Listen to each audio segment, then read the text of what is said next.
Dikbab 91-95. Qi Waner sangat gembira, tetapi di saat yang sama, dia lupa bahwa Qin Haodong sangat lemah saat ini dan harus berpegangan pada tembok bahkan saat berjalan. Oleh karena itu, dia tidak mampu menahan pelukannya. Seperti yang diduga, Qin Haodong langsung jatuh ke tanah karena Qi jeniusnya terkuras. Karena kurangnya persiapan mental, Qi Waner mengikutinya dan jatuh menimpa tubuh Qin Haodong. Di bawah pengaruh inersia, tubuhnya terbalik sedikit dan dadanya, terutama bagian yang paling besar, menutupi wajahnya dengan rapat. Ah, kamu baik-baik saja. Qi Xiaoer menyadari bahwa Qin Haodong telah terluka dan segera turun darinya dan membungkuk untuk mengangkatnya. Awalnya Qin Haodong hanya kurang tenaga. Dengan ditipu oleh Qi Waner, dia merasa terpesona. Itu tidak bisa disalahkan.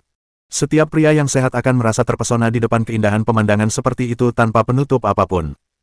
Sekarang aku baik-baik saja, tapi kalau kamu masih tidak bangun, aku tidak akan baik-baik saja lagi. Qin Haodong menatap dua bom air dalam yang menarik di depannya, dan berkata dengan lemah. Ah! Qi Xiaoer menyadari ada yang tidak beres, dan segera bangkit berdiri, tapi kali ini muncul pemandangan lain yang membuat hidung Qin Haodong panas dan hampir berdarah. Untungnya, Qi Waner segera menarik kembali spray tempat tidur dan membungkus tubuhnya. Melihat keindahan menghilang di depan matanya, Qin Haodong memegang dinding dan perlahan-lahan memanjat dari tanah. Qi Waner berkata dengan pipi merah, "Saudara Qin, saya minta maaf, saya sangat bersemangat tadi, apakah Anda baik-baik saja?" Qin Haodong melambaikan tangannya dan berkata, "Saya baik-baik saja, dan hanya perlu istirahat." Qi Waner menatap lubang besar yang baru saja ditarik keluar di dinding dan berkata dengan nada meminta maaf, "Saudara Qin, saya benar-benar minta maaf karena telah merusak kamar Anda." "Mungkinkah itu bisa dikatakan rusak?" Qin Haodong berkata, "Berbalik dan pergi keluar, ikuti aku dan lihat di sana." Qi Waner tidak tahu apa maksud Qin Haodong, tetapi dia mengikutinya keluar ruangan dan pergi ke ruang tamu di lantai 3. Melihat semua yang ada di depannya, dia benar-benar tercengang. Villa yang awalnya bagus berubah menjadi tembok yang rusak saat ini, seolah-olah telah mengalami bencana. Qin Haodong berkata, "Dibandingkan dengan di sini, lubang kecil di dinding itu tidak ada apa-apanya. Semua ini buatanku." Qi Yuer tidak mempercayai matanya. Melihat tragedi dan darah di tanah, dia mengerti mengapa Qin Haodong begitu lemah. "Itu kamu, juga bukan kamu, itu semua disebabkan oleh budak hantu." Qin Haodong berkata, melangkah maju 2 langkah lagi, lalu membungkuk untuk mengambil sepotong besi hitam dari tanah. Sepertinya benda ini harus dibawanya di masa depan. Jika dia membawanya sekarang, dia tidak akan terluka parah. Namun, semuanya memiliki sebab dan akibat. Jika dia sendiri tidak terluka dan kamu tidak terluka dan muntah darah, dia tidak dapat mengangkat segel pada cermin Yin Yang, apalagi menghancurkan budak hantu yang mencapai level kekuatan terselubung. Ayo turun ke bawah dan katakan, di sini terlalu berantakan, dan aku harus mencari seseorang untuk membersihkannya besok. Qin Haodong berkata sambil berjalan perlahan menuruni tangga. Qi Waner dengan cepat melangkah maju untuk memegang lengannya. Merasakan elastisitas luar biasa dari lengannya, dan memikirkan pemandangan indah tadi, hati Qin Haodong tak kuasa menahan diri untuk tidak berkobar, dan dia pun bergegas mengalihkan perhatiannya. Dia berkata, "Ketika kamu menemui seorang peramal, apakah Dao Tua mengatakan bahwa kamu adalah kehidupan yang emas?" "Ya, bagaimana kamu tahu ini?" tanya Qi Waner.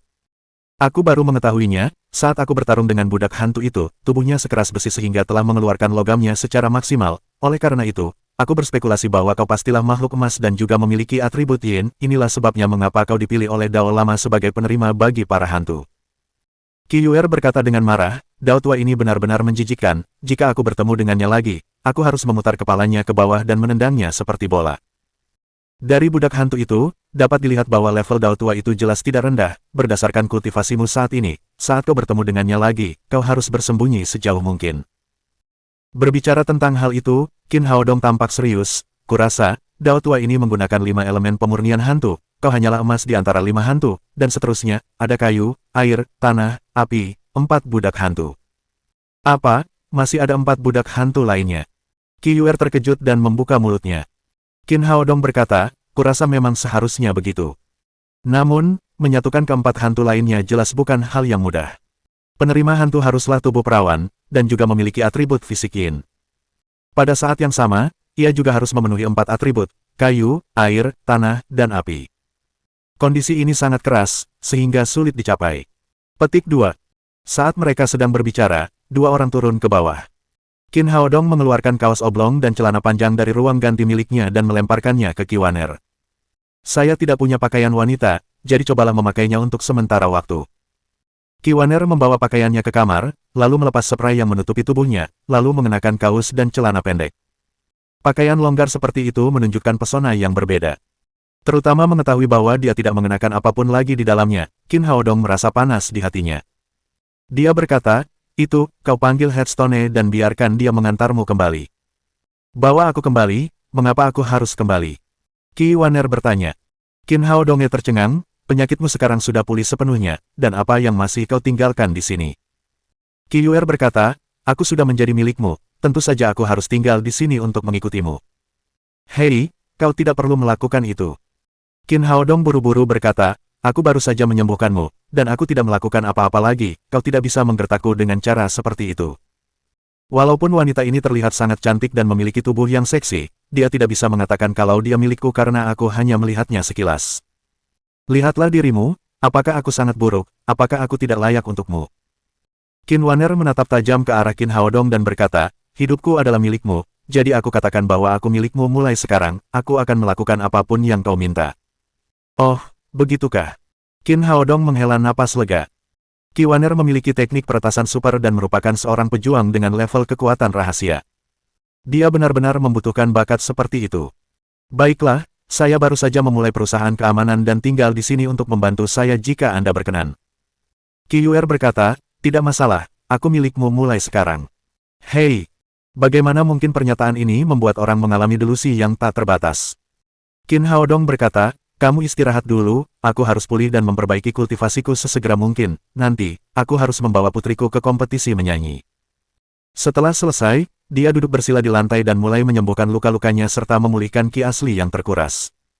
Setelah lebih dari sehari bergaul, Qi Waner mulai lebih memahami Qin Haodong, lalu tidak menanyakan lebih banyak lagi, dan mengambil telepon untuk pergi ke kamar sebelah. Dia memencet beberapa nomor dan berkata dengan gembira setelah panggilan tersambung, "Bu, saya Waner, saya sudah sehat sekarang." "Benarkah, Waner, apakah kamu benar-benar sudah pulih?" Suara seorang wanita parubaya dari seberang telepon terdengar sangat bersemangat. Dia adalah ibu Qi Waner, Si Zixuan. "Ya, Bu, aku sudah pulih sepenuhnya dan aku tidak akan pernah jatuh sakit lagi." Si Zixuan menangis dengan gembira di seberang telepon, "Pamanku berkata bahwa kamu telah menemukan seorang tabib ajaib, jadi dia mengizinkanku untuk tidak mengganggumu akhir-akhir ini. Awalnya aku tidak memiliki harapan besar yang tidak kuketahui kecuali bahwa dia benar-benar akan menyembuhkanmu dengan baik." Penyakit aneh yang diderita putrinya selama bertahun-tahun bagaikan batu berat yang membebani pikirannya. Kini putrinya telah pulih dan itu merupakan kabar terbaik baginya. Si Kuohai takut kalau adiknya khawatir jadi dia hanya memberitahu kalau Qi Waner sudah menemukan tabib ajaib untuk menyembuhkan penyakitnya, tapi tidak memberitahu soal hal-hal yang berbau hantu. Setelah merasa senang, Si Zixuan berkata lagi, "Waner, besok ayahmu dan aku akan pergi mengunjungimu dan berterima kasih kepada tabib ajaib yang hebat itu." "Bu, kumohon jangan datang ke sini." Qi Waner berkata, "Bu, ibu tidak hanya tidak boleh datang ke sini, tetapi juga harus merahasiakan kepada ayahku bahwa aku sudah pulih." "Apa yang akan kau lakukan, gadis kecilku? Ayahmu telah mengkhawatirkan penyakitmu selama bertahun-tahun, sekarang kau telah pulih, mengapa kau tidak membiarkannya bahagia?" Qi Xiaor tersenyum dan berkata, "Bu, ibu tahu sifat ayah, kalau dia tahu aku sudah sembuh, dia pasti akan segera membawaku kembali, aku hanya ingin bermain di luar selama beberapa hari." Si Zixuan sempat berpikir bahwa putrinya sendiri menderita penyakit aneh yang parah. Dia selalu tinggal di rumah sehingga dia pasti ingin keluar untuk bersenang-senang. Tidaklah buruk baginya untuk bermain di luar selama beberapa hari. Dia berkata, "Baiklah, tapi kamu tidak bisa bermain terlalu lama. Kembalilah secepatnya dan kamu harus melindungi dirimu di luar. Setelah kamu kembali, kami pergi untuk mengucapkan terima kasih kepada tabib ajaib itu. Bagaimanapun, dia telah membantu putri kami dari keluarga Qi pulih dari penyakitnya. Sebagai seorang ibu, aku harus mengucapkan terima kasih kepadanya secara langsung." Petik 2. "Terima kasih, Ibu, tolong bantu aku memperingatkan pamanku agar tidak mengatakan apapun kepada ayahku." Setelah selesai berbicara, Qin Waner menutup telepon dengan gembira. Qin Haodong telah berkultivasi selama lebih dari 1 jam. Tiba-tiba, dia terbangun oleh dering telepon. Dia membuka matanya. Meskipun kultivasinya belum pulih ke level puncaknya, dia tidak memiliki masalah dalam bergerak. Ia mengeluarkan telepon itu dan mendapati bahwa anak kecil itu yang memanggilnya. "Papa, kapan Papa akan mengajakku ke kompetisi? Kompetisi akan segera dimulai," kata si kecil dengan cemas. "Tunggu sebentar, Papa akan menjemputmu sekarang." Qin Haodong menutup telepon setelah berkata demikian. Kemudian dia bangkit dan berganti pakaian untuk keluar. Saudara Qin, aku juga ingin pergi bersamamu, kata Qi Waner sambil memegang lengannya. Baiklah, aku akan mencarikanmu satu set pakaian. Qin Haodong datang ke Villa Lin bersama Qi Waner. Si kecil bergegas menghampirinya begitu melihatnya, tetapi Qin Haodong tidak melihat Lin Momo. Papa, Mama pergi kerja lagi jadi dia nggak bisa nonton kompetisiku. Si kecil berkata dengan mulut datar bahwa sudah jelas dia tidak puas dengan kepergian Lin Momo. Ibu sedang sibuk bekerja, jadi ayah bisa mengantarmu ke sana. Qin Haodong mencium wajah anak kecil itu dan berkata, ada bibi yang bisa menemanimu. Si kecil tidak menyadari Qi Waner di samping mereka sampai dia selesai mengeluh kepada Qin Haodong tadi. Bibi, kamu cantik sekali, kata anak kecil itu dengan gembira. Bibi, kamu juga ikut kompetisi dengan Tang Tang. Tentu saja, Bibi akan pergi ke sana bersamamu. Qi Yuer benar-benar terpesona oleh penampilan lucu si kecil itu, dan dia sangat menyukainya. Qin Haodong menemukan satu set pakaian Lin Momo untuk Qi Waner. Dua di antaranya memiliki bentuk tubuh yang mirip sehingga pakaian Lin Momo cocok untuk Qi Waner. Setelah persiapan yang matang, Qin Haodong mengendarai mobil, bergegas ke Museum Seni di selatan sungai Yangtze bersama si kecil dan Qi Waner. Keluarga Wang Hongbing berdiri di depan pintu Museum Seni selatan sungai Yangtze, diikuti oleh 7 atau 8 pengawal. Baik Wang Hongbing maupun Ma Hong mengenakan kacamata hitam besar, cukup besar untuk menutupi separuh wajah mereka. Mengenakan kacamata hitam besar bukan untuk terlihat keren di malam hari, tetapi untuk menutupi mata dua panda yang dipukuli oleh Qin Haodong tadi malam. Sungguh memalukan bagi mereka. Wang Guan bertanya, ayah, mengapa kita tidak masuk? Wang Hongbing berkata dengan getir, karena kita sedang menunggu gadis kecil yang merampas hadiah pertama yang dulu menjadi milikmu dan ayahnya. Hari ini kita harus memberi mereka pelajaran dan jangan biarkan mereka berani ikut serta dalam kompetisi. Bab 92 Dia adalah bos kita. Ma Hong membetulkan kacamata hitam di hidungnya dan berbisik, sayang, bocah mainan itu sangat kuat, bisakah kita mengalahkannya?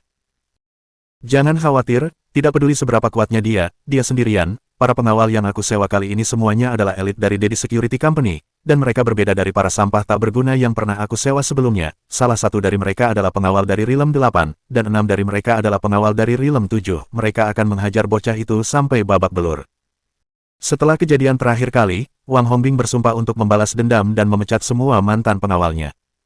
Dia menghabiskan banyak uang dan menyewa 7 pengawal dari Daddy Security Company. Pemimpin pengawal tersebut tidak lain adalah Zhang Tianyu, seorang pengawal dari Realm 8. Wang Hongbing melanjutkan perkataannya dengan penuh semangat, saya telah melihat kekuatan orang-orang ini, mereka tahu kungfu yang sebenarnya, bukan beberapa gerakan palsu. Selama bocah mainan itu datang ke sini, saya berjanji akan menghajarnya hingga bertekuk lutut dan membiarkan dia memanggil saya ayah. Saat dia menyampaikan pidatonya, Wang Guan menunjuk ke depan dan berteriak, Papa, lihat, mereka datang ke sini. Wang Hongbing menoleh ke depan dan melihat Qin Haodong berjalan ke arah mereka sambil menggendong Tang Tang, dan ada juga seorang wanita cantik di sampingnya. Wang Hongbing melambaikan tangannya ke arah pengawal di belakangnya dan berteriak, bersiaplah, pukuli dia dengan keras saat aku membiarkanmu melakukannya, aku akan bertanggung jawab atas apa yang akan terjadi. Qin Haodong pergi ke gerbang dan melihat Wang Hongbing berdiri di depan pintu. Dia tersenyum dan bertanya, Tuan Wang, Anda datang sangat pagi, mengapa Anda masih memakai kacamata hitam di malam hari, apakah ada masalah dengan mata Anda? Ada masalah denganmu dan seluruh keluargamu, teriak Wang Hongbing dengan marah. Nak, aku akan memberimu kesempatan lagi, berlututlah di hadapanku dan minta maaf padaku, lalu bawa putrimu pergi dan jangan ikut serta dalam kompetisi. Bagaimana jika saya tidak setuju? Qin Haodong bertanya sambil tersenyum. Aku akan menghajarmu sampai kau setuju. Wang Hongbing menunjuk pengawal di belakangnya dan berkata, buka mata kalian, orang-orang ini adalah pengawal yang aku sewa dari Daddy Security Company, kalian tidak sebanding dengan mereka dengan gerakan kalian yang tidak berdaya. Si kecil berteriak, kau sombong sekali, ayahku adalah yang terbaik dari semuanya. Qi Waner berkata, Kakak Qin, apakah kamu ingin aku memberi orang ini pelajaran? Qin Haodong berkata, tidak perlu, dia hanya orang kecil dan tidak bisa membuat masalah besar. Melihat Qin Haodong tidak menanggapinya dengan serius, Wang Hongbing menjadi marah dan melambaikan tangannya ke arah pengawal di belakangnya. Pukul dia dengan keras sampai ibunya tidak mengenalinya. Wang Hongbing mengira bahwa selama dia memberi perintah, Zhang Tianyu dan pengawal lainnya akan menghajar Qin Haodong. Namun, dia tidak menyangka bahwa para pengawal itu berdiri diam setelah dia berteriak kepada mereka dengan sikap yang mengesankan seolah-olah mereka tidak mendengar apa-apa. Dia berteriak marah kepada mereka, apa yang salah dengan kalian, apakah kalian semua tuli, tidakkah kalian mendengarku? Zhang Tianyu akhirnya bergerak saat itu. Dia melangkah ke arah Qin Haodong dan membungkuk dalam-dalam kepadanya sambil bertanya, "Bos, apakah Anda perlu kami memberinya pelajaran sekarang?" Ternyata mereka telah mengenali Qin Haodong, tetapi Qin Haodong telah memberi isyarat kepada mereka untuk tidak mengambil tindakan apapun. "Apa, bos?" Wang Hongbing tertegun sejenak sebelum berteriak, "Zhang Tianyu, kamu gila, kamu seharusnya memanggilku bos, bukan dia." Qin Haodong juga merasa lucu. Ternyata Wang Hongbing berani datang kepadanya hanya karena dia telah menyewa beberapa pengawal dari perusahaan keamanan Dedi. Dia melambaikan tangannya ke arah Zhang Tianyu dan berkata sambil tersenyum, "Lupakan saja, dia adalah pelanggan kita, tidak pantas bagi kalian untuk memberinya pelajaran sendiri." Setelah berkata demikian, Qin Haodong memberikan tantang kepada Qi Waner di sampingnya, berjalan ke arah Wang Hongbing, melepaskan kacamata hitam di hidung Wang Hongbing, mengangkat tangan kanannya dan meninju mata Wang Hongbing, membuat memar di sekitar mata Wang Hongbing menjadi semakin serius. "Ah!" Wang Hongbing dipukuli hingga menjerit. Ketika dia menyadari apa yang telah terjadi, dia berteriak pada Qin Haodong dan para pengawal dengan marah, "Saya membayar uang untuk mempekerjakan kalian sebagai pengawal saya, tetapi kalian hanya melihat saya dipukuli olehnya, apa-apaan Dedi Security Company, apakah kalian melatih pengawal kalian seperti ini? Tunggu surat keluhan saya." Zhang Tianyu berkata, "Keluhanmu tidak ada gunanya, sudah tertulis dengan jelas di pasal pertama perusahaan kami bahwa bos memiliki prioritas di atas segalanya dan semua perintahnya harus diikuti. Anda telah melanggar kesepakatan kita dengan meminta kami mengambil tindakan terhadap bos kami, jadi, Andalah yang melanggar kesepakatan kita." "Apa, kamu bilang dia bosmu?" Wang Hongbing tampak lesu, dan butuh waktu lama baginya untuk bereaksi. Ia menyadari bahwa, bos, yang dikatakan Zhang Tianyu berbeda dari apa yang ia pahami. Ia tidak pernah menyangka bahwa pemuda di depannya adalah bos dari perusahaan keamanan Dedi yang terkenal itu. Qin Haodong tersenyum padanya. "Terima kasih telah membeli layanan perusahaan kami." Kemudian dia berkata kepada Zhang Tianyu dan yang lainnya, "Tuan Wang adalah pelanggan perusahaan kami, kalian harus melindunginya dengan baik, jangan biarkan dia dirugikan." Setelah mengatakan ini, dia mengambil tantang dari tangan Qi Waner dan tersenyum pada Wang Hongbing sebelum berjalan memasuki galeri seni. Wang Hongbing dipenuhi dengan keluhan dan merasakan dadanya hampir meledak. "Lindungi aku dengan baik, kamu baru saja memukulku, tidak bisakah kamu mengingatnya?" Melihat Qin Haodong pergi, Wang Hongbing berbalik dan berteriak pada Zhang Tianyu dan yang lainnya, "Minggir, kalian semua, minggir sekarang, kalian dipecat." Zhang Tianyu tetap tenang dan berkata, "Tuan Wang, Anda boleh memecat kami, tetapi Anda harus tahu bahwa sekarang, Andalah yang telah melanggar perjanjian kami, jadi, kami tidak akan mengembalikan uang Anda jika Anda memecat kami." Ketika Wang Hongbing mempekerjakan para pengawal dari Dedi Security Company, ia menandatangani perjanjian dengan perusahaan sesuai dengan prosedur. Pasal pertama perjanjian tersebut menyatakan bahwa para majikan tidak dapat meminta staf untuk menentang bos mereka. Dia tidak pernah menyangka bahwa Qin Haodong adalah bos Dedi Security Company, jadi dia menandatangani perjanjian itu tanpa ragu-ragu dan membayar banyak uang sebagai denda. Namun, sekarang, dialah yang telah melanggar perjanjian itu. "Enyahlah. Kalian semua, enyahlah. Aku tidak mau uang itu kembali." Wang Hongbing akhirnya mengusir para pengawal itu. Meskipun dia kehilangan banyak uang karenanya, itu lebih baik baginya daripada melihat orang-orang ini dan menjadi marah. Dia telah menyewa pengawal-pengawal ini untuk menghadapi Qin Haodong, namun berdasarkan apa yang baru saja terjadi, dia tahu bahwa satu kata dari Qin Haodong dapat membuat orang-orang ini berbalik untuk memukulinya, jadi, lebih baik dia memecat orang-orang ini. "Tuan Wang, selamat tinggal, semoga Anda dapat menggunakan layanan kami lagi di masa mendatang." Zhang Tianyu tidak peduli dengan pemecatannya. Pasti ada banyak orang lain yang menunggu untuk mempekerjakannya karena perusahaan mereka sekarang sudah sangat terkenal. Dia tidak peduli kehilangan majikannya. Selain itu, dia telah mendapatkan banyak uang dari bisnis ini. Dia melambaikan tangan selamat tinggal kepada Wang Hongbing dengan sopan dan kemudian kembali ke perusahaan keamanan bersama orang lain. Melihat Zhang Tianyu dan yang lainnya pergi, Wang Hongbing merasa sangat frustrasi, tetapi dia tidak dapat memikirkan ide apapun untuk menyelesaikan masalah karena pengawal yang dia sewa adalah staf Qin Haodong. Kompetisi akan segera dimulai, jadi, dia hanya bisa membawa Wang Guan untuk ikut serta dalam kompetisi. Setelah Qin Haodong memasuki tempat tersebut, dia langsung melihat Wang Jiani menunggu di sana. Dibandingkan dengan penampilannya kemarin, dia terlihat sangat bahagia dan senang. "Halo, Nyonya Wang." Tang Tang berinisiatif untuk menyapa Wang Jiani. "Nyonya Wang, apakah ada yang menyenangkan?" Qin Haodong juga berkata sambil tersenyum. "Tentu saja ada." Wang Jiani berkata demikian sambil mengeluarkan sebuah buku kecil, yang di dalamnya tertulis 3 kata. "Surat keterangan cerai." Dia melanjutkan dengan penuh semangat, "Saya bercerai dan akhirnya menyingkirkan iblis Dong Chao." "Wah, senang sekali mendengarnya," kata Qin Haodong. Terima kasih, Dr. Qin, tanpa bantuanmu, aku mungkin masih akan menjalani hidup yang menyedihkan sekarang. Wang Jiani berkata dengan penuh terima kasih. Ini hanya kasus kecil, karena Dong Chao sudah dijebloskan ke penjara. Kamu bisa hidup tenang di selatan sungai Yangtze, carilah aku jika kamu butuh bantuan. Setelah Qin Haodong menyelesaikan perkataannya, Wang Jiani tampak murung, dan kegembiraan menghilang dari wajahnya. Dr. Qin, Dong Chao telah dibebaskan dari penjara sekarang, keluarganya memiliki kekuasaan besar di Shanghai, berhati-hatilah agar bajingan ini tidak membalas dendam padamu. Qin Haodong sama sekali tidak peduli dengan Dong Chao, tetapi dia masih bertanya dengan heran, bukankah bajingan itu mengumpulkan banyak orang untuk menggunakan narkoba? Bagaimana dia bisa dipulangkan? Wang Jiani berkata, hanya saya yang tahu bahwa dia menggunakan narkoba, dan bukti lisan dari saya tidak cukup untuk memenjarakannya. Jadi, petugas polisi Nalan hanya mendendanya karena menggunakan narkoba, perilakunya tidak termasuk tindak pidana.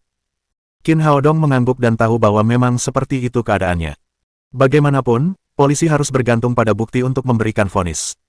Qin Haodong berkata, tidak masalah kalau dia sudah dipulangkan, lagi pula, kita berada di selatan sungai Yangtze, segera hubungi aku jika dia membuat masalah untukmu.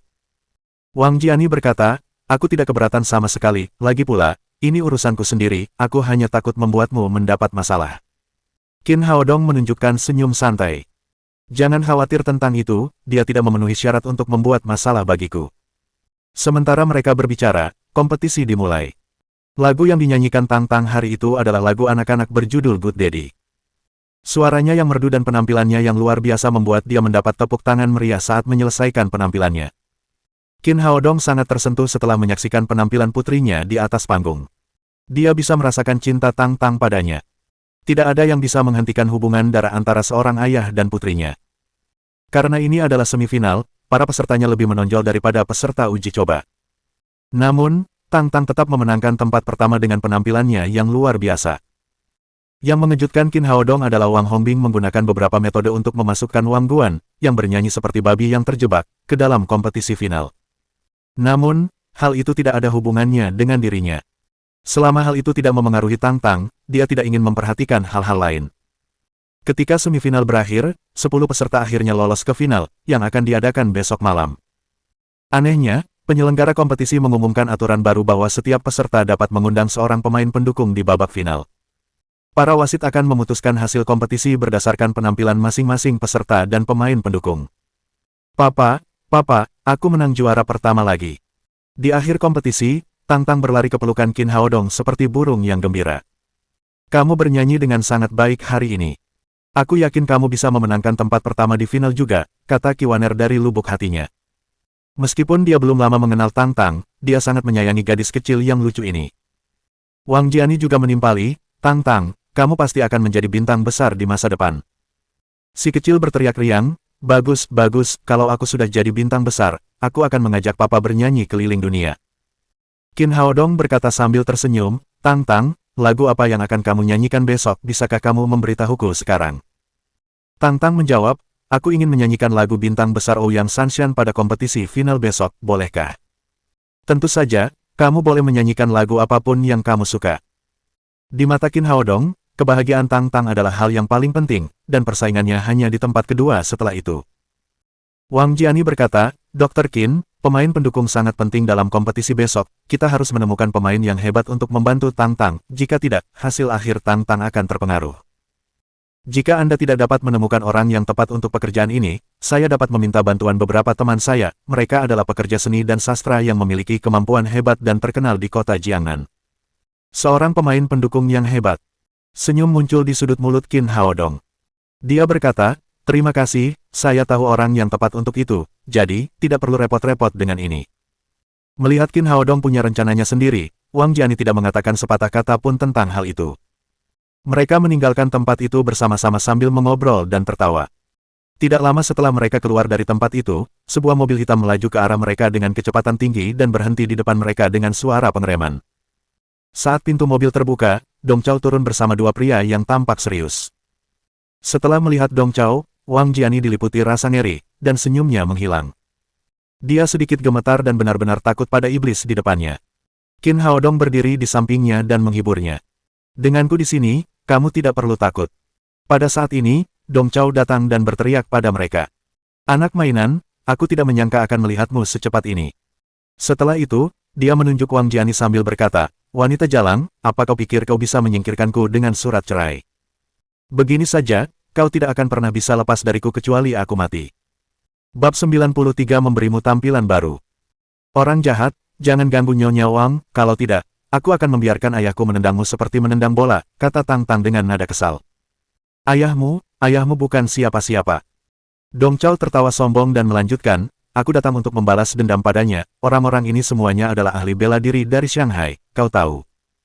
Apa kau ahli dalam seni bela diri, orang biasa tidak sebanding dengan mereka. Dong Chao menunjuk ke arah pria yang berdiri di sebelah kirinya dan menambahkan, Tuan Zhang ini adalah ahli teknik telapak besi, dia berada di level 5 kekuatan terbuka dan dapat membelah batu dan emas dengan telapak tangannya. Dia bisa menghancurkan kepala ayahmu seperti semangka dengan satu telapak tangan jika dia mau. Setelah mengatakan ini, dia menatap tajam ke arah Qin Haodong dan menunjuk ke arah pria parubaya di sebelah kanannya sebelum berkata, Tuan Li bahkan lebih kuat. Dia berada di level 6 dari kekuatan terbuka dan ahli dalam tendangan tanpa bayangan Fosan. Pernahkah kamu mendengarnya, jurus-jurus yang ada di TV itu palsu, tetapi Master Li tahu ilmu bela diri yang sebenarnya, dia pasti bisa menendangmu seperti menendang bola. Master di level 5 dan 6 kekuatan terbuka, mereka benar-benar ahli. Qin Haodong tersenyum meremehkan. Untuk mengalahkan orang-orang di level ini, dia tidak perlu melakukannya sendiri karena salah satu dari perusahaannya dapat melakukannya. Kau takut, bagaimanapun, mereka adalah majikan yang disewa keluarga kita. Dong Chao tidak merasakan ironi dalam nada bicara Qin Haodong dan dengan arogan melanjutkan perkataannya, jika kau ingin aku melepaskanmu, ada caranya. Pertama, suruh perempuan jalang itu menikah lagi denganku, dia hanya bisa menjadi bonekaku seumur hidupnya. Kedua, berlututlah di hadapanku dan tundukkan kepalamu ke tanah untuk meminta maaf kepadaku sampai aku menghajarmu dan mengeluarkanmu dari tubuhmu. Setelah mengatakan itu, dia melirik Kiwaner yang berdiri di sampingnya dan melanjutkan perkataannya, wah, gadis yang bersamamu ini cantik sekali. Katakan padanya untuk tidur denganku selama beberapa hari. Kalau aku berkenan, aku akan menyelesaikan masalah ini. Wang Jiani merasa takut dengan perkataan Dong Chao karena dia bukanlah seorang pendekar dan tidak tahu seberapa kuat Qin Haodong. Dia percaya pada bualan Dong Chao dan berpikir bahwa Qin Haodong tidak sekuat kedua jagoan itu. Dia berkata, aku setuju untuk menikahimu lagi, apapun yang ingin kamu lakukan, tetapi kamu harus berjanji untuk melepaskan kedua temanku ini. Dong Chao menjadi sangat sombong dengan kata-katanya dan berteriak, wanita jalang, kau pikir kau siapa, beraninya kau tawar-menawar denganku, aku sudah menyampaikan semua permintaanku padamu, lakukan apa yang kukatakan jika kau pintar, dan aku akan membiarkannya berlalu, jika tidak, akan terlambat jika para majikan mengambil tindakan. Wang Jiani ingin mengatakan sesuatu lagi, tetapi dicegah oleh Qin Haodong, yang berkata kepada Dong Chao, kau benar, apa yang terjadi hari ini tidak bisa dinegosiasikan, jika kau berlutut untuk meminta maaf dan berjanji tidak akan pernah melangkah ke selatan sungai Yangtze untuk mengganggu Nyonya Wang, aku akan melupakan masalah ini, atau hal-hal buruk akan terjadi padamu. Dong Chao terkejut dengan perkataan Qin Haodong. Ia mengira Qin Haodong akan menyerah dan tidak menyangka dia akan begitu keras kepala. Wah, kau sedang mencari kematian. Dong Chao menoleh kedua pria di belakangnya dan berkata, Tuan-tuan, pria ini tidak akan menyerah sampai dia menderita, tolong tunjukkan padanya kekuatanmu dan beri dia pelajaran. Biar aku saja, kata Master Zhang sambil melangkah maju. Kedua telapak tangannya tebal dan gelap, yang menunjukkan bahwa dia telah mencapai beberapa prestasi dalam berlatih teknik telapak besi. Dia menangkupkan tangannya ke arah Qin Haodong dan berkata, saya Zhang Haitao dari Iron Palm Teknik, tunjukkan jurusmu. Sebelum Qin Haodong sempat menjawab, Kiwaner berkata, biar aku yang mengurusnya. Qin Haodong baru saja terluka, dan dia tidak tahu apakah dia sudah pulih sedikit, jadi dia sendiri yang menonjol. Baiklah, berhati-hatilah saat bertarung dengannya dan jangan membuatnya menjadi terlalu berdarah. Qin Haodong sama sekali tidak khawatir dengan keselamatan Kiwaner, karena sebagai seorang pendekar dengan kekuatan rahasia tingkat tinggi, dia dapat mengalahkan kedua orang yang katanya jagoan itu, yang sebenarnya bodoh, dengan mudah. Apa yang sebenarnya dikhawatirkannya adalah Kiwaner akan menghajar mereka habis-habisan dan membuat pemandangan yang terlalu berdarah untuk ditonton Tang Tang. Melihat Qin Haodong bersembunyi di belakang Kiwaner, Dong Chao berteriak, anak mainan, kau benar-benar membiarkan seorang wanita menonjol untukmu, kau tidak tahu malu. Qin Haodong tersenyum. Dibutuhkan kekuatan juga untuk membuat seorang wanita menonjol di matamu, kamu bisa menemukannya jika kamu cukup kuat. Aku akan menanganimu nanti. Dong Chao kemudian menoleh ke Zhang Haitao, Tuan Zhang, jangan sakiti wanita ini, kita bisa membawanya kembali bersama kita untuk menghangatkan tempat tidur kita. Zhang Haitao menunjukkan senyum cabul dan berkata, Tenang saja, Tuan, aku selalu memiliki kasih sayang yang lembut terhadap wanita cantik. Wanita jalang ini sangat cantik, tentu saja, aku tidak akan menyakitinya. Wajah Kiwaner berubah muram saat melihat kedua orang ini berani mengganggunya dengan kata-kata. Dia mencakar Zhang Haitao. Zhang Haitao tidak menanggapi tangan putih yang datang kepadanya dengan serius dan menyambutnya dengan tangannya. Dia menganggap bahwa gerakan Kiwaner tidak sebanding dengan teknik telapak besi miliknya dan mencoba menariknya ke dalam pelukannya. Yang mengejutkannya, saat kedua tangan itu bertemu, dia merasakan sakit yang membakar. Telapak tangannya, yang dapat membelah batu dan emas karena kultivasinya selama belasan tahun terakhir, ditusuk oleh Kiwaner, meninggalkan 5 lubang berdarah di atasnya. Sudah kuingatkan, jangan membuatnya terlalu berdarah. Qin Haodong merasa tidak berdaya dan menutupi mata Tang Tang dengan tangannya. Papa, aku tidak takut, kata Tang Tang sambil melepaskan tangan Qin Haodong dari matanya sebelum menoleh ke Kiwaner. Bibi, ayo, hajar orang jahat ini dengan keras. Zhang Haitao menjadi lebih berhati-hati setelah terluka. Dia melemparkan telapak tangannya ke pelipis Kiwaner dengan suara mendesing. Kiwaner mengangkat tangannya untuk menangkap pergelangan tangannya dan memutarnya, mematahkan tulang karpal Zhang Haitao dengan suara retak. Zhang Haitao telah melatih kedua telapak tangannya selama belasan tahun melalui teknik telapak besi, tetapi hanya dalam waktu singkat, keduanya lumpuh. Dia langsung kehilangan kekuatan untuk bertarung. Tendangan tanpa bayangan Fosan. Melihat rekannya terluka, Li Fei, Guru Li, segera melompat ke udara dan melayangkan tendangan dahsyat yang tak terhitung jumlahnya dengan kedua kakinya ke arah Kiwaner.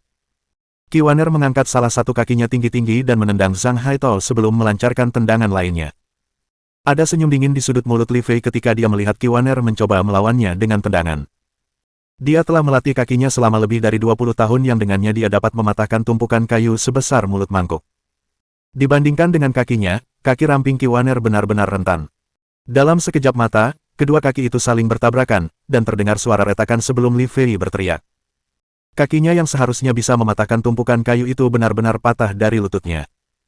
Tidak pernah terlintas dalam benaknya bahwa Kiwaner bukan hanya seorang ahli kekuatan tersembunyi tetapi juga memiliki tubuh dari logam. Oleh karena itu, meskipun dia tampak rapuh, dia sama kuatnya dengan mereka yang telah mengembangkan keterampilan armor lonceng emas dan rompi besi dan sejenisnya. Dia, sebagai seorang prajurit di level 6 kekuatan terbuka, bukanlah tandingannya.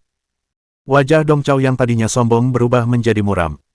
Ia tidak pernah menyangka bahwa dua orang majikan yang ia pekerjakan dari keluarganya dengan harga mahal dipukuli habis-habisan oleh seorang wanita dan kehilangan semua kultivasi mereka. Bahkan Qin Haodong tidak menanganinya, dia tidak tahu bagaimana menjelaskannya kepada keluarganya.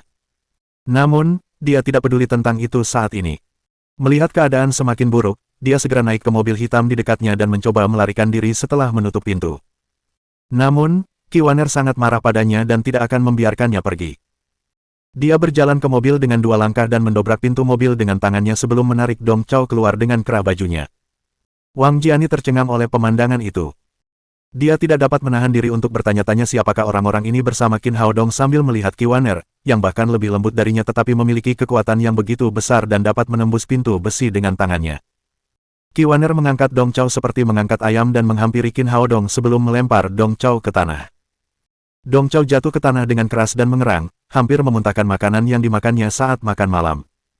Kakak Qin, bagaimana kita harus menghukum bajingan ini, bagaimana kalau kita mematahkan tangan dan kakinya? Kiwaner melotot ke arah Dong Chao, masih marah dengan kata-kata kotor yang diucapkannya padanya. Dong Chao ketakutan dan memohon padanya. Jangan, tolong, adik Qin, ini semua salahku, maafkan aku kali ini, dan aku berjanji tidak akan pernah menyinggungmu lagi. Qin Haodong menyerahkan Tang Tang kepada Wang Jiani di sampingnya dan berjongkok di depan Dong Chao. Ia menepuk wajahnya dan berkata, setiap orang pasti pernah melakukan kesalahan, mengetahui kesalahan dan mampu berubah adalah kebajikan terbesar. Dong Chao sangat gembira karena mengira Qin Haodong akan melepaskannya. Dia langsung menjawab, iya, aku akan mengubahnya di masa mendatang. Qin Haodong tersenyum, baguslah jika seseorang tahu kesalahannya dan mengubahnya, tetapi seseorang tetap harus bertanggung jawab atas apa yang telah dilakukannya. Jika permintaan maaf sudah cukup untuk menghapus kesalahan seseorang, mengapa kita masih membutuhkan polisi? Sampai saat itu, Dong Chao menyadari bahwa pemuda di depannya tidak dapat dengan mudah ditipu. Dia bertanya dengan ngeri, apa yang ingin kamu lakukan padaku? Anda baru saja membuat Nyonya Wang takut, Anda harus membayar harganya, kata Qin Haodong, sepertinya 1 juta yuan yang kami minta dari Anda terakhir kali terlalu sedikit sehingga Anda masih punya uang untuk menyewa pengawal, jadi, kali ini, bagaimana kalau Anda memberi kami 2 juta yuan agar masalah ini selesai, bagaimana menurut Anda? Saat dia berkata demikian, tatapan matanya bergerak ke arah lengan dan kaki Dong Chao dengan makna mengancam bahwa dia akan mematahkan keempat anggota tubuhnya jika dia berkata tidak. Saya setuju, tentu saja, saya harus memberikan uangnya. Dong Chao ketakutan. Dia mengeluarkan ponselnya dan mentransfer uang ke rekening Bank Wang Jiani. Kau pintar, kawan, aku agak malu menghukummu dengan keras. Qin Haodong menepuk bahu Dong Chao sambil tersenyum dan melanjutkan, tapi orang-orang sepertimu selalu punya ingatan yang buruk. Kau akan membuat masalah jika kau tidak menderita kali ini, aku akan meninggalkanmu beberapa bekas luka sebagai kenang-kenangan. Setelah itu, Qin Haodong mencengkeram kepala Dong Chao dengan kedua tangan dan memutarnya. Suara retakan terdengar sebelum kepala Dong Chao terpelintir ke satu sisi. Dengan demikian, ia menjadi seorang pria dengan leher yang bengkok. Apa yang telah kau lakukan padaku? Tanya Dong Chao dengan ngeri. Jangan khawatir, lehermu tidak patah dan tidak membahayakan kesehatanmu, kata Qin Haodong sambil tersenyum. Aku membaca Investiture of the Gods beberapa hari yang lalu dan merasa sosok Shen Gongbao sangat keren, jadi aku membuatmu menyukainya. Kamu harus hidup seperti ini mulai sekarang, anggap saja ini sebagai pelajaran yang kuberikan padamu dan jangan lupakan dalam beberapa hari, dengarkan aku, jadilah pria yang baik dan mungkin suatu hari nanti lehermu akan kembali tegak lagi. Jangan berpikir untuk berobat ke rumah sakit karena tidak ada gunanya, dokter manapun yang Anda datangi, dia akan memberitahu Anda bahwa Anda terlahir dengan leher yang sakit. Ekspresi Dong Chao berubah. Dia tidak bisa lagi keluar untuk membujuk gadis-gadis jika lehernya sakit. Terlebih lagi, ketika dia kembali ke Shanghai dan lingkungannya, dia akan kehilangan mukanya. Adik Qin, tolong lepaskan aku kali ini, tolong buat leherku kembali normal, aku ingin memberimu 2 juta lagi atau 4 juta yuan. Qin Haodong menjawab sambil tersenyum, ada sesuatu yang tidak bisa dilakukan dengan uang, jangan berpikir kamu bisa melakukan segalanya dengan uang, ketika kamu datang untuk mencari masalah denganku, kamu seharusnya sudah siap untuk ini. Maafkan aku benar-benar minta maaf, tolong lepaskan aku, kumohon. Melihat Dong Chao tidak berhenti memohon padanya, Qin Haodong tampak tidak senang dan berkata, aku akan menghitung dari 3 sampai 1. Jika kamu tidak pergi selama waktu itu, aku tidak keberatan memutar kepalamu ke belakang dan memberimu tampilan baru. Begitu kata-kata itu keluar dari mulut Qin Haodong, Dong Chao segera berdiri dan berbalik. Dia tahu bahwa Qin Haodong tidak bercanda karena dia telah melihat caranya. Zhang Haitao dan Li Fei juga berusaha masuk ke dalam mobil. Dong Chao menyalakan mobil dengan lehernya terpelintir dan menghilang dalam sekejap. Bab 94 Kartu Trump Perusahaan. Orang jahat itu kabur, orang jahat itu kabur.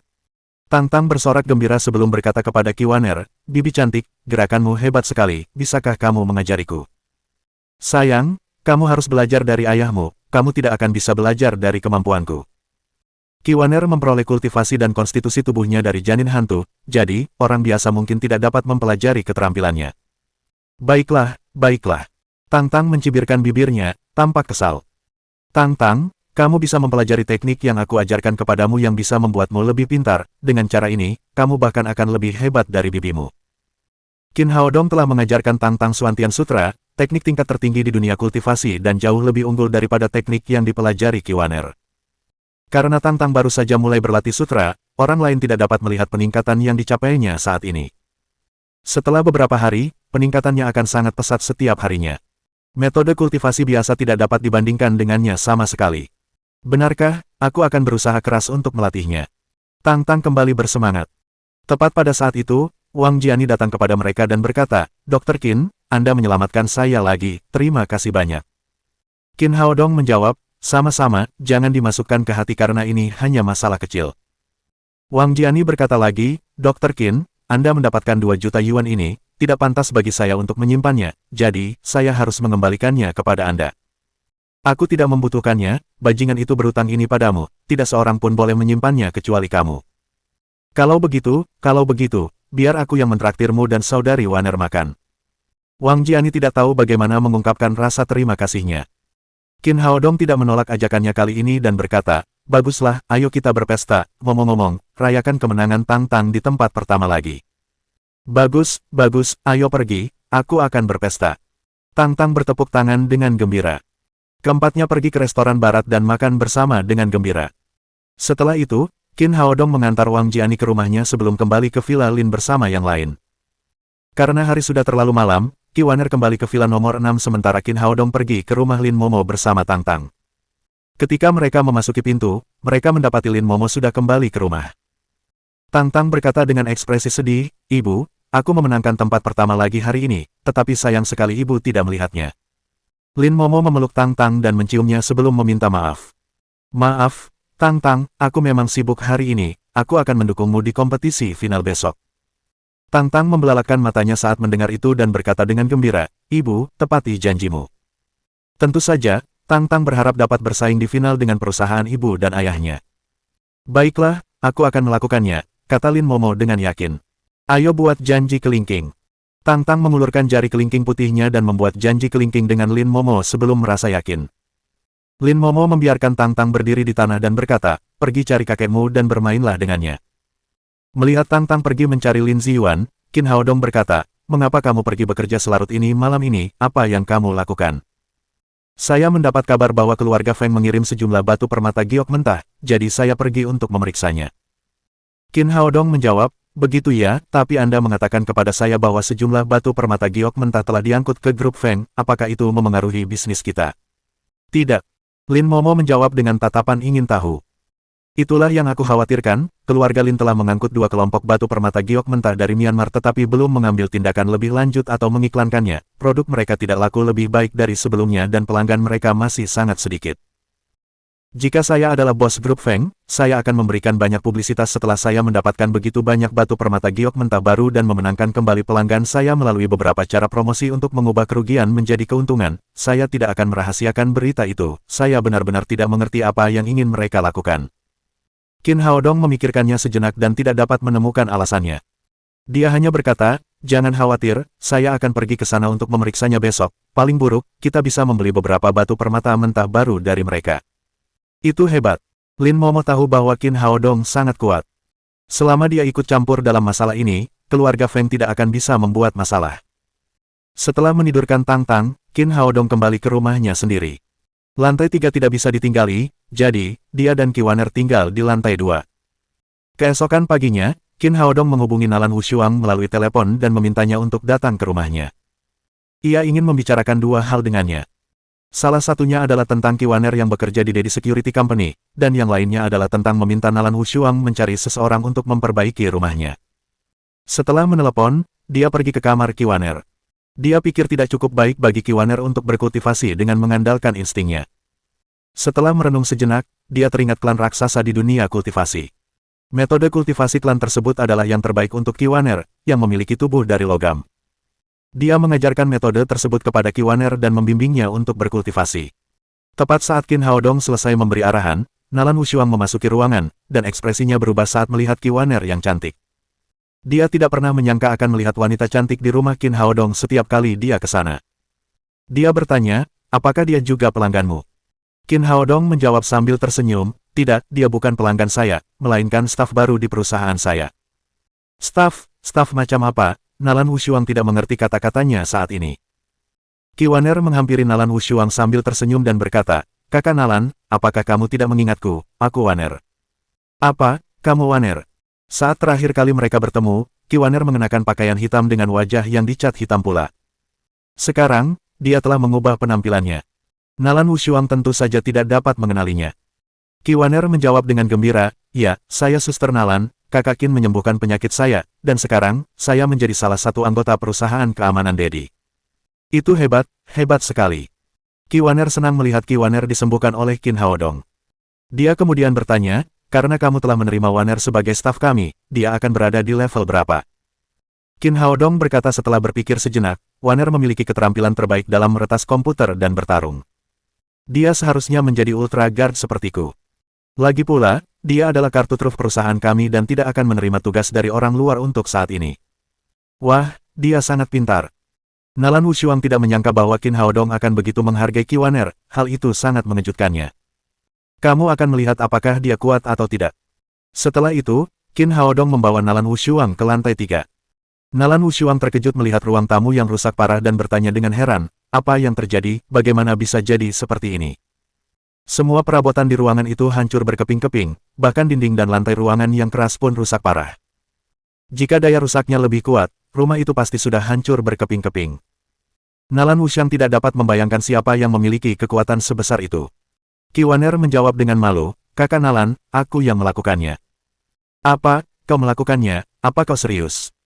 Nalan Wushuang tidak dapat membayangkan bahwa Kiwaner yang lembut dan cantik memiliki kekuatan penghancur yang begitu besar. Benar, aku yang melakukannya. Kiwaner menjelaskan secara singkat bagaimana dia menjadi budak hantu dan diselamatkan oleh Qin Haodong. Akhirnya, dia berkata, Kakak Nalan, semua biaya perawatan rumah ini ditanggung olehku.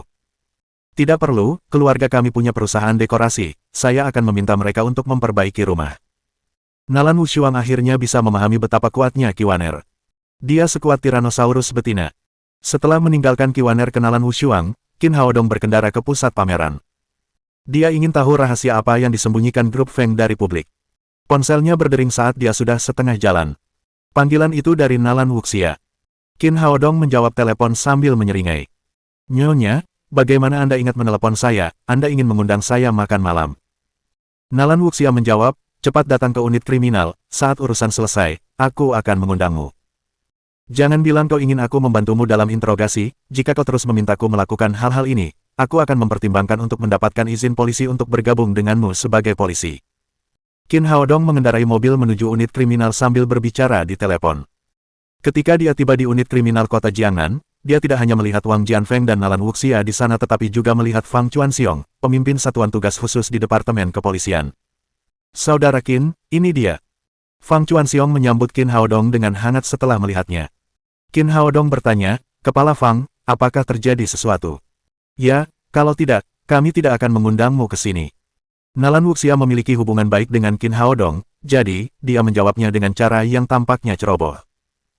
Fang Chuanxiong juga menjawab, Saudara Qin, izinkan saya menjelaskannya, baru-baru ini, kami menerima beberapa informasi dari petugas intelijen kami di Burma bahwa geng narkoba di Segitiga Emas telah mengangkut sejumlah besar narkoba ke negara kami melalui beberapa jalur rahasia, namun, kami tidak tahu melalui sarana apa mereka mengangkutnya atau kemana mereka ingin membuangnya. Kemarin, kami kebetulan menangkap seorang pengedar narkoba besar di kota kami, dia punya hubungan dekat dengan para pengedar di Segitiga Emas dan pasti tahu sesuatu tentang pengangkutan narkoba, namun, setelah interogasi semalaman, kami tetap tidak mendapatkan informasi berharga apapun darinya. Saat ini, kami tidak yakin apakah orang tersebut tidak ingin memberitahu kami atau memang tidak tahu apapun tentang hal itu, oleh karena itu, kami ingin meminta Anda untuk memeriksanya. Wang Jianfeng menimpali, ya, itu benar, jika dia masih mengatakan tidak tahu setelah Anda menanyainya, kita dapat yakin bahwa dia memang tidak tahu, kalau begitu, kita harus mencari cara lain. Baiklah, tidak masalah, ini tugas yang mudah bagi saya. Qin Haodong menjawabnya tanpa ragu. Menginterogasi orang lain bukanlah hal yang sulit baginya. Terima kasih, kalau begitu, aku serahkan saja padamu. Setelah mengatakan ini, Fang Chuanxiong membawa Qin Haodong ke ruang interogasi. Qin Haodong memasuki pintu dan melihat seorang pria kurus berusia sekitar 40 tahun. Pria itu duduk di kursi besi, sangat kurus, matanya berkaca-kaca, dan dia tampak seperti pecandu narkoba pada umumnya. 10 menit kemudian, polisi meninggalkan ruangan bersama Qin Haodong dan keduanya pergi ke ruang rapat. Fang Chuanxiong berbicara dengan ekspresi serius, melalui interogasi yang dilakukan Saudara Qin, kami memperoleh banyak hal. Pertama, kami dapat memastikan bahwa geng narkoba di Segitiga Emas telah menyelundupkan sejumlah besar narkoba ke negara kami dan mungkin ke kota kami. Wang Jianfeng juga berkata, sangat disayangkan bahwa orang ini hanyalah seorang bawahan di antara para pengedar narkoba dan tidak tahu banyak tentang geng narkoba di Segitiga Emas. Jika dia dapat memberitahu kita tempat pasti di mana narkoba ini akan diperdagangkan, itu akan sangat bagus. Nalan Wuxia ikut berbicara. Jumlah obat-obatan ini banyak sekali, dan mereka mengangkutnya melalui beberapa cara rahasia. Mereka tentu tidak akan memberitahu bawahan mereka informasi pasti tentang transaksi itu sampai saat-saat terakhir. Kita perlu bekerja lebih keras nanti untuk menemukan obat-obatan ini. Ini urusan kalian, kalian bisa meneleponku jika butuh bantuan, kata Qin Haodong. Pengetahuan ini sangat berarti bagi kami dan kasus kami, Saudara Qin, terima kasih banyak. Fang Chuanxiong mengucapkan terima kasih kepada Qin Haodong berkali-kali sebelum mengantarnya keluar. Setelah meninggalkan unit kriminal, Qin Haodong menelepon Lin Momo lagi dan memastikan bahwa grup Lin masih belum mengambil tindakan lebih lanjut. Dia kemudian pergi ke pusat pameran dan ingin mencari tahu trik apa yang dimainkan keluarga Feng. Bab 95 Batu-batu aneh. Ketika Qin Haodong memasuki pusat pameran, seperti yang dikatakan Lin Momo, terdapat banyak sekali pelanggan yang berkumpul di ruang pameran Lin's Group sementara hanya sedikit pelanggan yang terlihat di ruang pameran Feng's Group. Qin Haodong melangkah masuk ke aula grup Feng dan mendapati bahwa staf dan pelanggan di sana lebih sedikit daripada terakhir kali dia ke sana. Awalnya, dia takut dikenali oleh staf di sana, tetapi, tidak ada yang memperhatikannya bahkan setelah dia berkeliling di dalamnya untuk beberapa saat. Masuk akal karena terakhir kali dia pergi ke tempat itu, ada begitu banyak orang dan staf sedang sibuk menerima pelanggan, oleh karena itu, hanya sedikit yang memperhatikannya saat itu. Selain itu, kemudian setelah itu, ketika dia maju ke depan, dia dikelilingi oleh pedagang batu giok dan pengawal Feng Tianda, staf tidak dapat mencapai bagian depan kerumunan untuk melihatnya. Setelah berkeliling di aula, Qin Haodong mendapati kurang dari 10 orang di sana. Ia berjalan melalui zona A, B, C, dan D hanya untuk menemukan bahwa ada area baru yang penuh dengan batu permata giok mentah yang tidak ia lihat terakhir kali. Area itu hanya terisolasi dari tempat lain oleh garis batas dengan tanda di luar batas. Tampaknya pengunjung tidak dapat memasuki area tersebut. Melihat batu permata baru ini, Qin Haodong menduga bahwa itu adalah batu permata giok mentah dari Myanmar yang disebutkan Lin Momo. Dia sangat bingung mengapa grup Feng tidak mengiklankan barang dagangan barunya untuk memberitahu lebih banyak orang tentangnya seperti yang selalu dilakukan pedagang lain. Grup Feng tidak mengiklankan batu permata giok mentah ini, tetapi menyingkirkannya dan tidak mengizinkan pelanggan untuk melihat dan membelinya. Apa yang terjadi? Selalu ada rahasia yang tidak diketahui di balik setiap anomali. Qin Haodong berpura-pura memilih batu permata mentah di zona D, tetapi sebenarnya, matanya tertuju pada batu permata giok mentah di bagian isolasi. Segera, dia menemukan sesuatu yang aneh tentang batu-batu ini. Mungkin karena barang dagangannya tidak laku, tidak ada penjual yang datang untuk melayani Qin Haodong meskipun dia sudah lama berada di sana. Staf tampaknya tidak peduli dengan batu permata di luar, tetapi, selalu ada orang yang berjalan di sekitar bagian isolasi, tampak seolah-olah mereka sedang menjaganya. Selain itu, semua orang ini berbicara dalam bahasa Burma. Tampaknya mereka adalah orang Burma, bukan penduduk lokal di selatan Sungai Yangtze. Apa yang terjadi? Mungkinkah batu permata mentah itu berkualitas tinggi, jadi mereka dijaga? Namun, segera, Qin Haodong menyadari bahwa tidak ada ki spiritual dari batu permata itu. Akibatnya, ini tidak mungkin batu permata giok mentah berkualitas tinggi dari Myanmar. Qin Haodong bahkan lebih bingung. Geng giok memiliki hubungan yang baik dengan grup Feng, jadi, mereka harus menjual banyak batu permata giok mentah berkualitas tinggi untuk membantu kelompok itu keluar dari masalah. Mengapa mereka mengangkut begitu banyak batu yang tidak berguna ke sini? Tidak heran grup Feng tidak mengambil tindakan lebih lanjut setelah mereka mendapatkan 2 kelompok batu permata mentah. Mereka tahu betul bahwa jika mereka menjual batu-batu berkualitas buruk ini di pasaran, itu tidak akan mengubah keadaan tetapi akan membawa mereka ke posisi pasif. Karena mereka tahu kualitas batu permata ini buruk, mengapa mereka masih mengangkutnya dari Myanmar ke Huaxia? Dengan pertanyaan-pertanyaan ini, Qin Haodong datang ke tempat yang paling dekat dengan bagian isolasi dan mulai mengamati batu-batu permata ini lagi. Karena dia memiliki roh yang kuat, dia dapat merasakan aura batu-batu permata dengan jelas dari tempatnya berdiri. Tak lama kemudian, dia menemukan sesuatu yang aneh lagi. Meskipun batu permata ini mengandung sedikit ki spiritual, sebagian besar mengeluarkan bau alami, yang menunjukkan bahwa batu permata itu terbentuk secara alami. Sekitar 1/10 batu permata tidak mengeluarkan bau seperti itu. Satu-satunya penjelasan adalah bahwa batu permata itu buatan manusia. Mengapa mereka menaruh batu permata buatan ini di ruang pameran? Pasti ada yang aneh dengan batu-batu ini. Qin Haodong tidak dapat menemukan alasannya saat ini. Sepertinya aku harus mendapatkan batu permata dan menganalisisnya untuk menemukan jawabannya. Dengan pemikiran ini, Qin Haodong segera memasuki bagian isolasi dan mendekati batu permata mentah ketika perhatian para penjaga tidak tertuju pada area tersebut. Hei, apa yang kau lakukan di sini? Siapa yang mengizinkanmu masuk? Kau tidak melihat tanda di luar batas. Seorang staf yang berjumlah sekitar 20 orang melihat Qin Haodong dan langsung berlari menghampirinya. Dia sangat marah karena bos mereka telah memberitahu mereka jika seseorang mendekati bagian isolasi, mereka akan dipecat dan tidak akan mendapatkan sepeser pun darinya. Memikirkan hal ini, staf itu mendorong bahu Qin Haodong dengan keras dan berteriak padanya. Keluar dari sini. Qin Haodong tengah mencari kesempatan untuk mendekati batu permata giok mentah, oleh karena itu, dia mengambil kesempatan itu untuk mundur beberapa langkah dengan sekuat tenaga dan menimpa batu permata di belakangnya. Dia memasang wajah marah dan berkata, "Saya di sini untuk memilih batu giok mentah, mengapa kamu memukul saya?" Petugas itu berteriak padanya, "Apa yang kau pilih? Kau tidak melihat tanda di sini. Di luar batas. Apakah kamu menggertakku karena aku tidak bisa membaca? Ada orang lain di bagian itu, kenapa kamu tidak mengizinkanku masuk?" Qin Haodong menunjuk ke suatu arah sambil mengatakan ini. Staf itu terkejut, mengira bahwa dia telah membiarkan orang lain masuk ke bagian itu saat pikirannya sedang melayang. Dia melihat ke arah yang ditunjuk Qin Haodong, namun, Qin Haodong mengambil kesempatan itu untuk mengumpulkan sepotong batu aneh di bawahnya ke dalam cincin penyimpanannya. Ketika petugas tersebut mengetahui bahwa orang yang dimaksud Qin Haodong adalah salah satu warga Burma yang sedang berpatroli, ia merasa lega dan berkata, cepat keluar dari sini. Orang itu adalah orang-orang kita, bukan pelanggan. Baiklah, aku akan pergi, tetapi tidakkah kau pernah mendengar bahwa pelanggan selalu benar? Dengan uang, aku bisa membeli batu permata giok mentah kemanapun aku pergi, kelompokmu harus menanggung kehilangan seorang pelanggan. Qin Haodong bangkit dan meninggalkan tempat itu dengan marah. Apa yang sedang terjadi? Seorang laki-laki yang tampaknya seorang manajer datang mendekat. Petugas itu langsung memasang wajah tersenyum dan menjawab, tidak ada, hanya orang yang tidak bisa membaca, saya suruh dia pergi. Manajer itu melihat tangan Qin Haodong yang kosong dan merasa yakin. Dia menoleh ke staf, tetap waspada. Jika saya melihat seseorang mendekati bagian itu lagi, Anda pasti akan dipecat.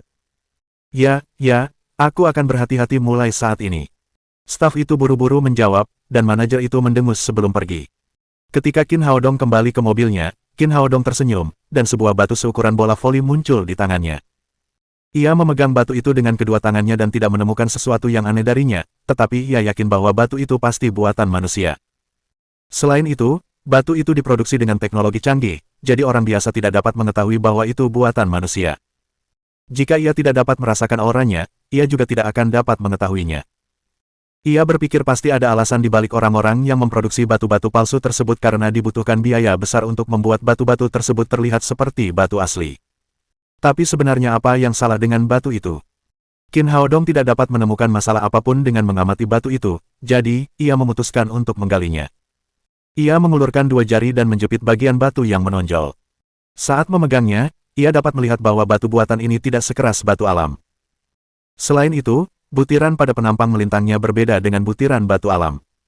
Di mana letak masalahnya? Dengan pertanyaan ini, Qin Haodong menggerakkan jarinya dan meremas batu kecil yang dia jepit dari batu itu menjadi bubuk.